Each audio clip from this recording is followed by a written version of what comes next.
difficult is it as the year goes on? You've got so many injuries. How difficult is it to put together, functional coverage units, special teams units, with all the injuries in it? I think in general, from a special teams perspective, you're always trying to create flex for these moments when injuries happen. Sometimes it feels like maybe there's a season with more injuries than another. But I think that's always in the back of any special teams coach's mind is if something happens, how do you position your players to get your best 11 out there? So difficult, I don't know if it's necessarily that. It's just always having a plan beforehand, knowing that something will arise. To what magnitude, you never know until you're actually in it in the season. But I think there's, like I said, to mitigate any challenges, you have to do a good job in the off season with the guys that are here of just installing the scheme globally to where they can understand big picture, different positions. You also get a feel for players of who has ability to learn multiple positions, and when they do, you ultimately create flex and you figure out, okay, if something happened, it's not necessarily the 2 on the depth chart that goes in, it's how do I mix the guys around to get the best 11. So you're dealing with so many guys who just got here. Yeah. How much more difficult is it? Yeah, no, I got 2 great assistants, and we got a great special team staff that will pour all the time that these guys need to get them ready.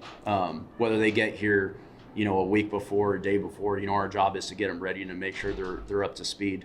I think one thing that helps when you don't necessarily have a ton of time to get them ready is you got to focus on what they've played in the past and try and put them in similar spots.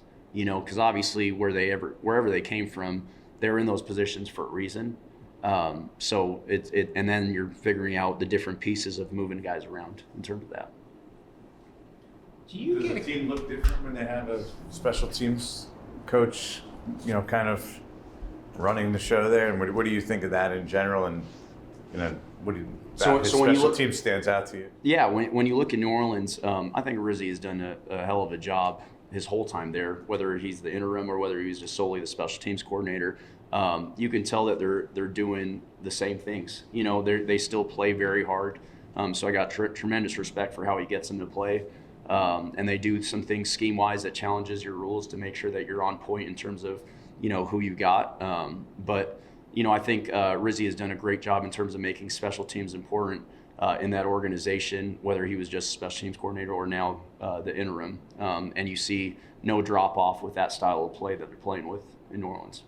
Is it a tough road for a special teams coach to become a head coach? Because it seems that they always take a defensive coordinator, an offensive coordinator, and the special teams guy is, never picked.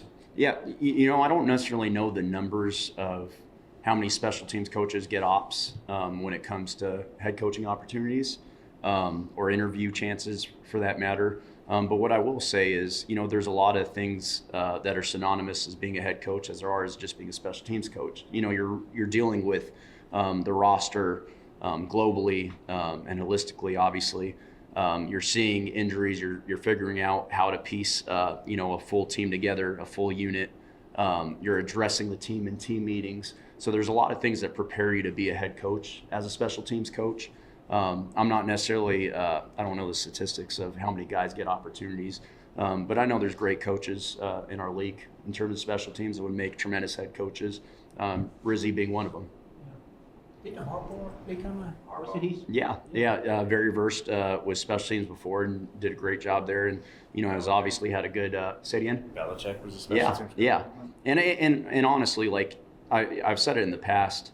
I think special teams obviously prepares you for the reasons I just gave, but also, you're coaching the most pure form of football. Everything you do from a special teams perspective is block technique, block destruction, ball skills in terms of returner play. A lot of the return philosophies stem off of offensive run game or, certain things that you're doing. So you become versed with just coaching football globally, offense, defense, kicking game when you have your hand in it. With Eric Gray, the fumbles, what do you make of it? Is there something you see there? Is it something you're concerned about long term? How do you look at it? Yeah, so there's all these studies, and we show our guys like when most fumbles happen, whether it's being in transition when you're losing your feet, or whether it's you're in traffic having a double in trouble. So there's a lot of situations in which different fumbles happen. The fact of the matter is, Eric knows that he needs to hold on to the football, but we got to do a better job of coaches of putting them in those situations where we see those fumbles happen, and creating muscle memory to where, if he knows he's losing his footing, well, that ball has to be high and tight, because people come with deliberate shots of the ball in transition when he's going down on the ground. Or if somebody is going through traffic, we got to put them in positions in practice to where they understand it's double in trouble. People are obviously going to try and make the tackle, but also take shots at the ball. So from our perspective, we just got to make sure we're doing drills throughout the week and stay connected to it throughout the whole season. Is there a common thread that you see for him, like any of those in specific or is it a variety of? I think it's a variety. And basically what I'm saying is those fumbles happen from a variety of different positions that a ball carrier is put in. So it's our job as coaches to see what is the most common, I guess, position that they're in, and create those. For him, there was one common position you're looking at and say. No, not necessarily, just because they all show up, and it all depends on where the run alley that he's hitting it in. And then obviously, sometimes there's a missed block. So how does that affect his run skill and his track? So that may create a different weakness or challenge. But again, like I said, it's our job as coaches to make sure that he's in those positions in practice. Are teams targeting him? It seems like almost every return opportunity that you've had this year has been Eric. I can't necessarily speak to the other team's intent when they're deciding which way to kick, but one thing that kickers do is they usually trust their kicking alley and the part of the area of the field that they want to hit.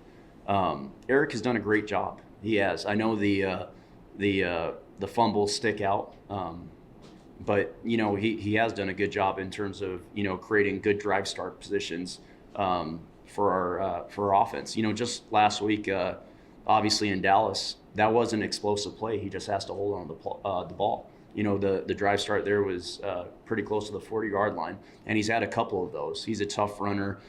He runs with intent. You could tell the guys like him. He studies the right way, but sometimes those fumbles overshadow the production that he is having consistently. But he has done a nice job, and the blockers have done a nice job in the past few games in terms of creating those run alleys.